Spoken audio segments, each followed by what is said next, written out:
करता है, हाइपोथैलेमस करता है। इतना याद रखना है। इसके बाद में मध्य मस्तिष्क को अगर देखोगे तो सेरिब्रम किस प्रकार करता है, आपके स्पाइनल कार्ड अर्थात जो आपको दूसरा तंत्र पढ़ना था क्या, सुषुम्ना नाड़ी के बारे में, उस सुषुम्ना नाड़ी अर्थात मेरुरज्जु पर कौन नियंत्रण करता है, आपका सेरिब्रम करता है।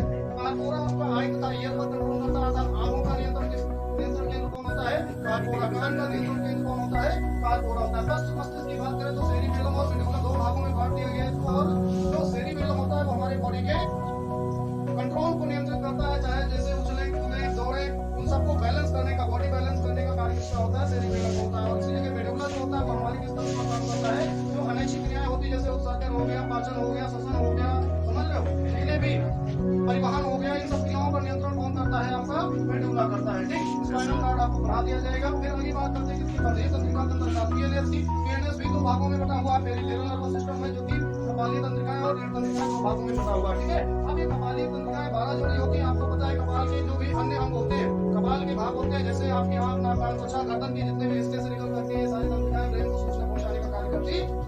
आगे निकलती है कौन सी, रीढ़ तंत्रिकाएं। रीढ़ तंत्रिकाएं आपको पता है मेरुरज्जु से निकल करके 31 जोड़ी की संख्या में निकलती है और हमारे पूरे शरीर में फैली होती है।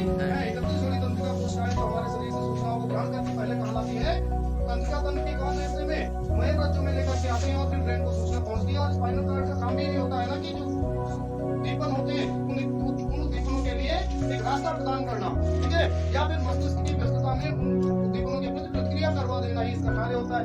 आगे बात करें सहायक तंत्रिका तंत्र की, तो सहायक तंत्रिका तंत्र भी दो तरीके का होता है, अनुकंपी और परानुकंपी। अनुकंपी तंत्र क्या होता है और परानुकंपी तंत्र क्या होता है। तो अनुकंपी तंत्र जैसे आंख की पुतली का फैलना अनुकंपी क्रिया हो गई, और परानुकंपी क्रिया इसके विपरीत हो जाएगी कौन सी, जैसे आंख की पुतली का सिकुड़ना